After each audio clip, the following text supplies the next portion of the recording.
100번째 손님. 글 김병교, 그림 이상윤, 낭독 김난주.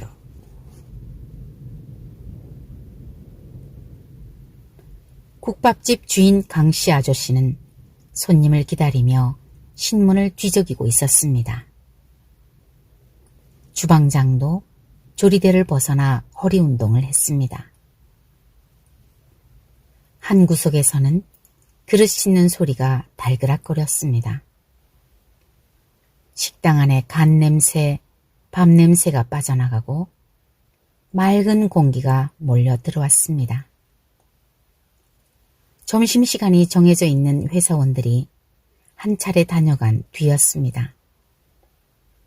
그러나 아직 때늦은 점심을 찾는 손님이 몇층 더 있음직한 무렵이었습니다. 그때 문이 벌르르히 열렸습니다. 강씨 아저씨가 신문을 밀치며 벌떡 일어섰습니다. 천천히 문이 열리면서 머리카락이 허연 할머니가 들어섰습니다. 그 뒤에 10살도 채 안 돼 보이는 소년이 마치 꼬리를 잡고 있듯 할머니의 한 손을 꼭 잡고 따라 들어왔습니다. 옷차림이 남루하고 얼굴에는 가난이 흐르고 있었습니다. 이쪽으로 앉으세요. 강씨 아저씨는 가운데 식탁에 의자를 빼놓으며 턱으로 가리켰습니다. 그러나 할머니는 엉거주춤한 자세로 머뭇거렸습니다. 저 쇠머리 국밥 한 그릇에 얼마나 하는지. 4,000원입니다. 이렇게 대답하고 난 강씨 아저씨는 사람 좋은 웃음을 온 얼굴에 가득 담아 보였습니다. 할머니는 몸을 조금 돌려 허리춤에서 주머니를 꺼냈습니다. 그러고는 그 주머니 안에 든 동전까지 조물락거리며 헤아려 보았습니다. 그러고 나서야 그 자리에 소년을 앉히고 할머니 자신은 맞은편으로 가서 앉았습니다. 한 그릇만 주세요. 네? 아니, 난 점심을 이미 먹었다오. 아, 네. 맛있게 말아드리죠. 강씨 아저씨는 그들 앞에 물잔 둘을 놓고 주전자를 들어 쪼르르 물을 따르며 말했습니다. 조금 뒤 강씨 아저씨는 깍두기 접시를 가지고 왔습니다. 이어서 주방에서 나온 국밥 한 그릇을 강씨 아저씨가 손수 할머니와 소년의 가운데에 놓았습니다. 김이 모락모락 오르고 구수한 냄새가 물씬 풍겼습니다. 아가야, 어서 많이 먹어라. 소년은 한 숟가락 푹 떠서 입에 막 넣으려다가는 할머니를 쳐다보았습니다. 할머니, 정말 점심 먹었어? 아, 그럼 배불리 먹었다. 너 나와서 어서 먹어라. 그제야 소년은 국밥을 먹기 시작했습니다. 소년이 개골스레 먹는 동안 할머니는 깍두기 하나를 손으로 집어 입에 넣고 오물오물하고 있었습니다. 소년은 어느새 국밥 한 그릇을 마파람에 개눈 감추듯 먹어치웠습니다. 뚝배기를 얼굴에 뒤집어 쓰듯 하고서 마지막 국물 한 모금까지 후룩 마신 뒤 뚝배기를 식탁 위에 내려놓고서 혀로 입술을 핥았습니다. 그 사이에 할머니는 몇 차례나 입안에 가득 고인 침을 소리 안 나게 몰래 삼키느라 애썼습니다. 그 모습을 지켜보던 강씨 아저씨가 웃음을 띤 채 그들 앞으로 다가갔습니다. 오늘 참 운이 좋으십니다. 할머니는 오늘 우리 집에 100번째 손님입니다.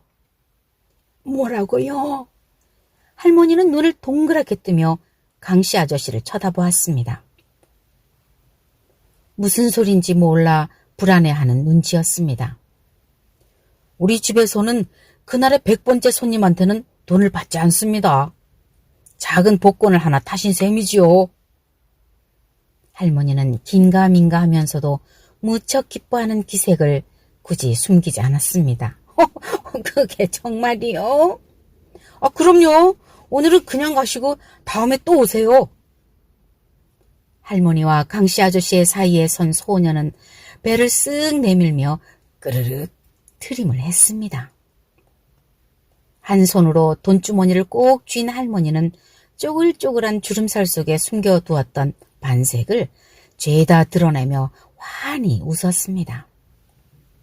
문을 열어주며 할머니와 소년을 배웅하는 강씨 아저씨는 그보다 더 밝은 웃음을 지었습니다. 2개월쯤 뒤, 그 할머니와 손자가 또 강씨 아저씨네 국밥집에 들렀습니다. 그들을 알아본 강씨 아저씨는 대뜸 할머니께서는 참 복이 많으시군요 라며 반겼습니다. 이번에도 100번째 손님의 행운을 그들에게 안겨주었습니다. 그로부터 한 달 남짓 지난 어느 날이었습니다. 강씨 아저씨는 무심코 창밖을 내다보다가 길 건너쪽에서 이쪽을 바라보고 있는 낯익은 소년을 발견했습니다. 할머니와 함께 왔던 그 소년인데 오늘은 혼자였습니다. 한참 유심히 살핀 뒤에야 소년이 무엇을 하고 있는지 알아냈습니다. 강씨 아저씨네 국밥집에 손님이 한 사람 들어올 적마다 돌멩이 하나씩을 땅에 그린 동그라미 안에 넣고 있었습니다. 그러다가 점심 손님이 거의 끊어진 다음에 그 돌멩이를 헤아려 보고는 고개를 갸웃거렸습니다. 기껏해야 돌멩이가 50개도 못 되었던 것입니다. 사흘째 내리 그 아이를 본 강씨 아저씨는 아내를 보내 무슨 까닭인지 넌지시 알아보게 했습니다. 한참 만에 돌아온 아내의 얼굴빛은 그리 밝지 못했습니다. 야단났어요. 내일 모레가 제 할머니의 생신이래요. 할머니께 국밥을 대접해 드리려고 언제쯤 오면 100번째 손님이 될 수 있는지를 셈하고 있나 봐요. 이미 100번째 손님에 대한 사연을 알고 있던 그의 아내가 알려주었습니다. 야단났군. 그때부터 강씨 아저씨의 고민은 시작되었습니다. 한나절 내내 이거 야단 아니야 를 연발하던 강씨 아저씨가 무릎을 탁 쳤습니다. 그러더니 전화기 앞에 붙어 앉아서 여기저기 전화를 걸어댔습니다. 과장님이세요? 모레 점심시간에 저희 집에 오십시오. 별일은 아니고요.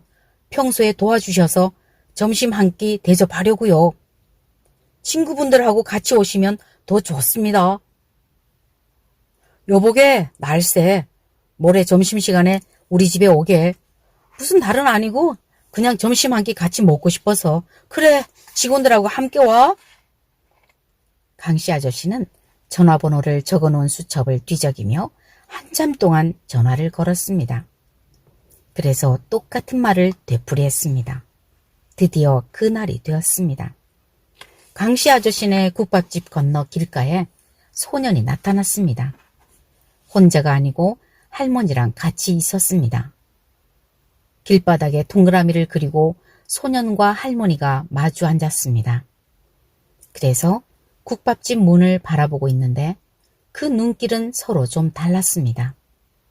소년은 한 사람이라도 놓칠세라 뚫어져라 보는데 할머니는 겸연쩍은지 곁눈질로 살폈습니다. 강씨 아저씨네 국밥집에 손님이 한 사람 들어갈 적마다 동그라미 속에 돌멩이를 하나씩 넣었습니다. 강씨 아저씨는 부인과 함께 가끔 창밖으로 그 모습을 엿보았습니다. 여느 날과 달리 손님들이 몰려들기 시작했습니다. 한꺼번에 여러 손님이 올 적에 소년이 돌멩이 수를 잘못 넣으면 할머니가 소년의 옆구리를 찔러 바로잡도록 했습니다. 얼마 뒤였습니다. 소년이 벌떡 일어서며 손에 묻은 흙을 털었습니다. 할머니, 어서 다음이야. 소년이 서둘러 할머니 손을 잡아 끌었습니다. 그들이 일어선 자리 옆에는 아스팔트를 뚫고 올라온 민들레 한 송이가 노랗게 웃고 있었습니다. 국밥집 문 앞에서 할머니가 조용히 소년을 앞으로 밀었습니다. 네가 먼저 들어가라. 안 돼. 할머니가 100번째가 되어야 한단 말이야. 소년이 돌아서 할머니 뒤로 갔습니다.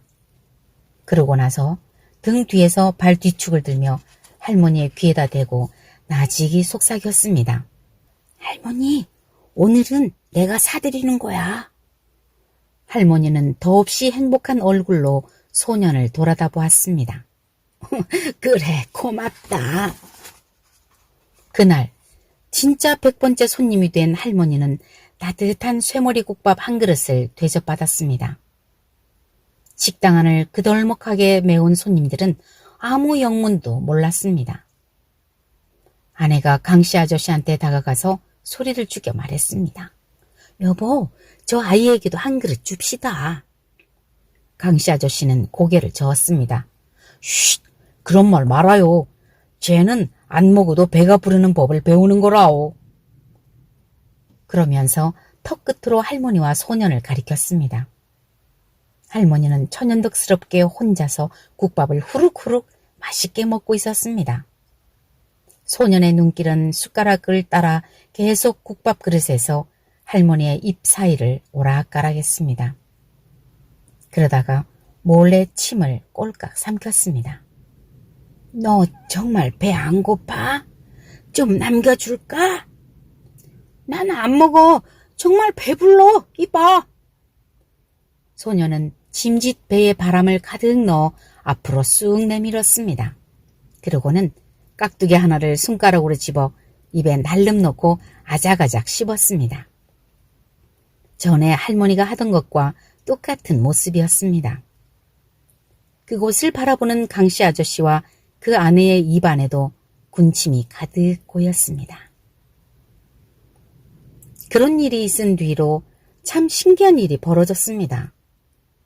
강씨 아저씨네 국밥집에는 사람들이 몰려들었고 정말로 100번째 손님이 되어 국밥을 공짜로 먹는 사람이 날마다 생겼습니다. 200번째 손님이 되어 함께 온 사람들까지 공짜 국밥을 먹는 일도 가끔 있었습니다.